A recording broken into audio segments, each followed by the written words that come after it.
Just rented a U-Haul pickup truck. Pick 'em up truck. I don't have one. It's the only way I can get all the wood I need.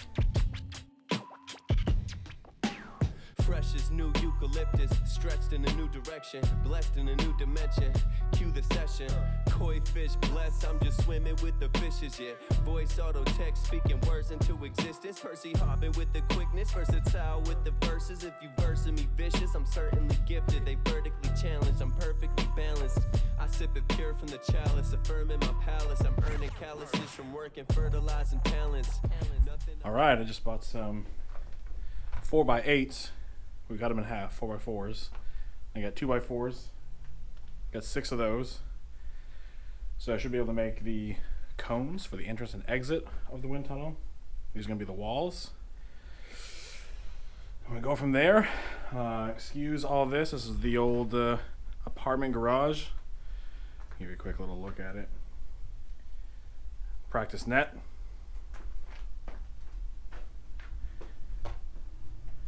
Practice basket. So I'm obsessed with disc golf, and I have been for a couple years. The obsession really blossomed, during the 2020 pandemic. I'm sure like a lot of other people. And as I was learning to play, I was scouring the internet for videos and instructions and anything I could find to learn about throwing disc golf discs and just how to be better. And one of the things that always bothered me was all the explanations for how discs flew weren't really satisfactory to me. There was a lot of imprecise language being used, things like torque resistance, and we call this stable or understable, but that's not really like the aerodynamic meaning of stability. So this past season, I started teaching myself about aerodynamics and fluid dynamics and learning about flight characteristics. I learned about how helicopters fly, I learned about science in golf balls. And all of this was because I was trying to understand how discs flew. So I have an idea or a hypothesis about how this works. So I'm building this wind tunnel so that I can test my idea, my hypothesis about how discs fly. And the thought is that there are 2 tests that I want to do, and if I don't find what I should find based on my hypothesis, then I'm wrong. So that's the quickest way to find out if maybe I'm onto something. And so the 2 tests are, I want to test the change in drag or total drag on a disc as it's being worn in. And the second thing is I'm measuring net lift either at the front or rear of the disc. So is the disc creating net lift at the front or net lift at the rear?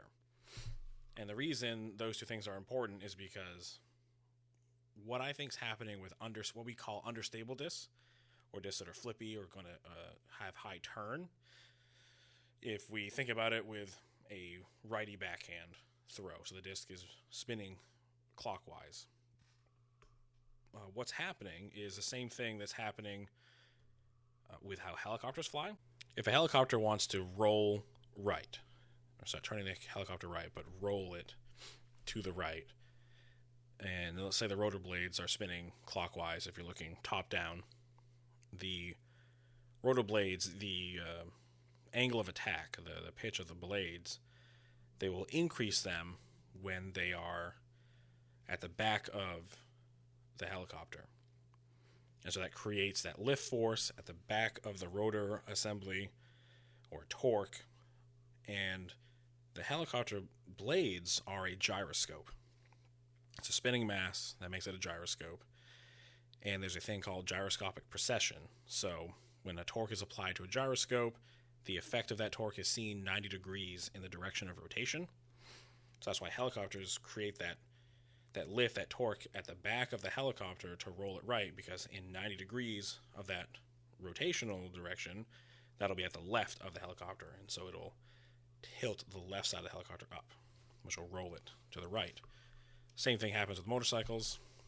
So my thought is that discs are spinning when you throw them, so therefore they're gyroscopes, and so if a disc is going to roll right, it must be that there's a net lift force behind the center of mass of that disc. And then in contrast, an overstable disc will not have that net lift at the back, maybe ever. And of course, that's happening at the high speed of the flight of the disc, because we all know as they slow down, they'll fade in the direction of, that spin. That's why backhands always fade left for right-hand players. Forehands always fade to the right, because that's clockwise or counterclockwise rotation. So that's something different. And that's where the second test comes in, the drag test. Because, why is it that it's only in the high speed? Also, why is it that beat-in discs become more flippy? And so that's what I learned about golf balls. And so this is known science. There are already studies on it and wind tunnel demonstrations. But if you take a sphere the same size as a golf ball, but it doesn't have those dimples, it's smooth. It actually has like double the drag or some huge amount more drag than the dimpled golf ball. And what's happening is you can see it in the simulations. The wake of that smooth golf ball is a lot larger, like a big teardrop. And drag is calculated based on like the surface area that the high-speed air, or the air that the golf ball is moving through, that air interacting with that surface area, the surface area is a function of the drag calculation. So there's a big surface area being created by this wake, and there's viscosity between the layers of air. There are shear forces. This all is adding to drag. And then when the dimpled golf ball is going through that wind tunnel, that wake is much smaller. I mean, it's much closer to the actual shape of the golf ball. So there's way less area of that wake to add to that drag. And that's because of the dimples.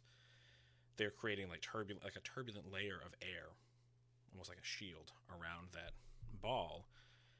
And the viscosity between that turbulent layer and the air moving by it is a lot less than the viscosity of like the surface of the golf ball. So that's why there's less wake, I guess. I don't really, I mean, I'm kind of speaking out of turn here. I learned just enough to be dangerous. So I don't really know the full reasoning.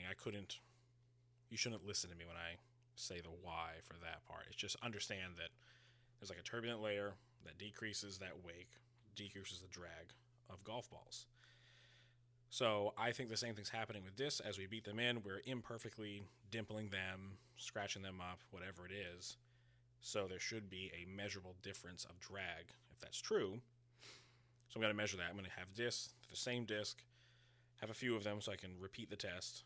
I'm going to rough them up in a way that's similar to dimpling and see if that makes a difference. And the reason I think that's important is if it's having less drag, then it's slowing down more slowly. It's keeping its high speed velocity longer. And it's in the high speed velocity that I think that net rear lift force is being created.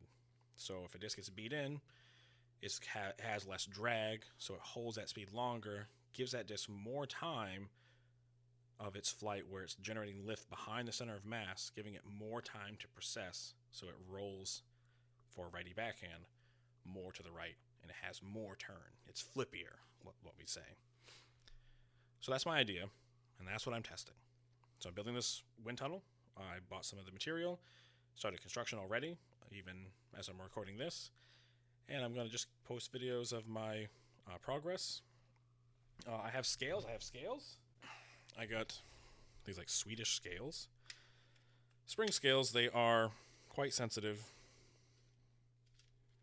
I went sensitive because I was worried there wasn't a big difference in lift. But these are these are 20 gram spring scales. And they measure in 0.2 grams, just in case the difference is small. If I need to get a beefier spring scale, I just will. It's not a huge deal. And then depending on how I design it, I mean, I could even change the, what do I want to say? Like the leverage of, or the lever that the spring scale is attached to, kind of like a gear ratio. I can change the length with respect to the diameter of the disc and either multiply or divide the torque being applied. So either way, it should be fine. But yeah, I'll give you updates. Fresh as new eucalyptus, stretched in a new direction, blessed in a new dimension.